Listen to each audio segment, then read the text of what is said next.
CARES Act, the Coronavirus Aid Relief and Economic Security. Let's go through some of the provisions of this act.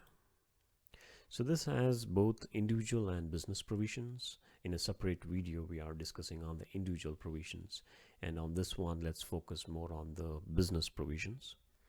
So the business provisions include employee retention tax credit, payroll tax deferment for employers, paycheck protection program, economic injury disaster loan.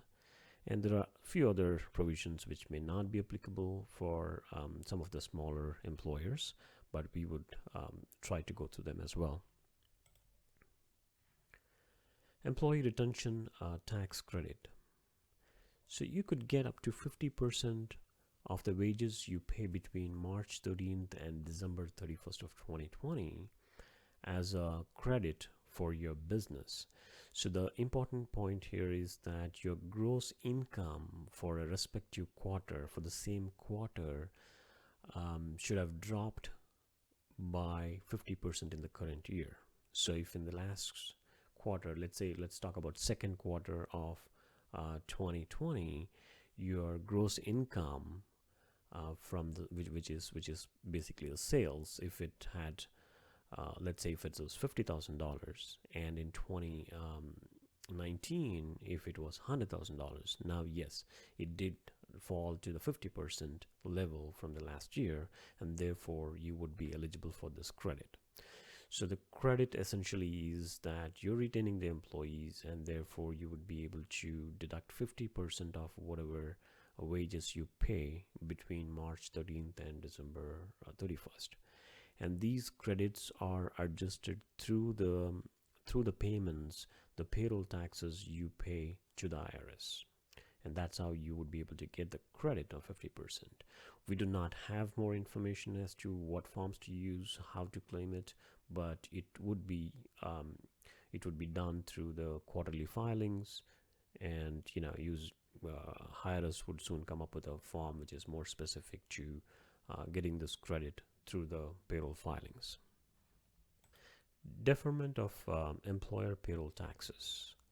Now, besides the credit, or whether you take the credit or not, you could go ahead and defer the payment of payroll taxes, the 6.2% of the Social Security taxes, and you can defer it all the way and be paid.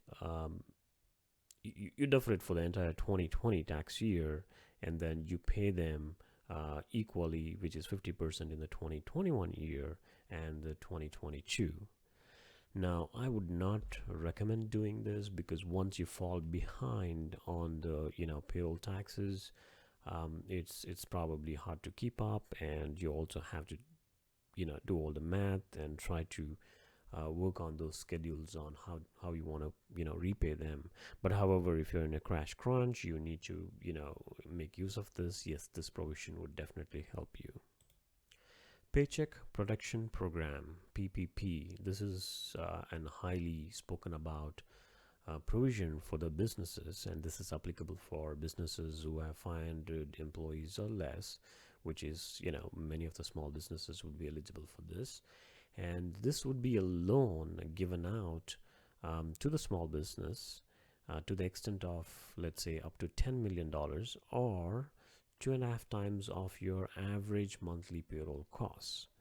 So let's say your payroll for the 2019 tax year was let's say $1 million. Now you would be able to get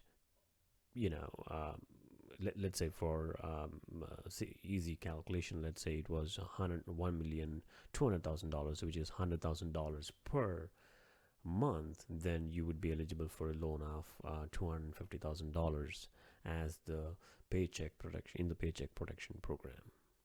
Now, there is a confusion about this is an automatic forgiven loan.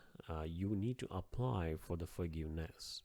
And in order for the loan to be forgiven, this should be used for payroll costs, rent, utilities, and interest paid on mortgages during this 8 weeks after the loan is made to you.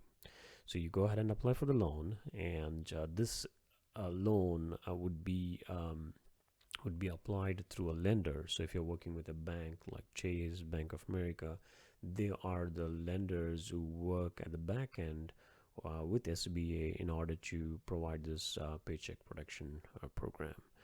Now, it's not an automatic forgiveness. You need to apply for the forgiveness, and they would look into each business's situation during the close down, or during the coronavirus period, how it had impacted the business. But we do not have a lot of information on how the forgiveness would really work. But at this point in time, yes, this probably is a cash flow boost in order to keep the employees in the business and continue your business. The interest rates are at around 4%, and there's no collateral required, and it could go up to 10 years. So that's the nice thing about this loan. And for the first 6 to 12 months, you do not pay the interest or the principal. But again, as you go through the loan, you would understand more of how much you're eligible for. But yeah, most likely most of the small businesses would be looking at the 2.5 times of the monthly payroll costs. Now, you are not supposed to use both the loan as well as the employee retention tax credit, which we spoke about in the previous slide. Economic Injury Disaster Loan, EIDL. So this is again backed by the SBA. So these loans are applied directly through through SBA, or you could work with your bank. Most of the banks are partnered with SBA, and SBA has several loan programs. Even before the coronavirus, they had several loans. Now they have relaxed those loans. They've extended the amount what you can borrow, as well as some of the guarantee requirements have been waived off. So in this instance, you could see if you're getting a loan up to $200,000, you don't have to personally guarantee it, and this emergency loan can go up to $2 million. Okay, and what we hear is you could get up to a 10K within 3 days as emergency grant, which may not be repayable. But of course, this again, we have heard that from people who have applied, they have never got that 10K so far from what they've applied. Now, you would not be able to use the grant as well as the loan forgiveness on the paycheck program. So these needs to be looked at as well. Some of the other provisions which may not be applicable for smaller businesses, it's mostly for large corporations. You could go ahead with the net operating loss. You could carry it back 5 years. That is one of the provision. There was a ceiling on how much loss you could take on an individual's return from their S corporation, and again, the limitations are pretty high. It's like 500K, which may not be applicable for many small businesses. So this is another provision.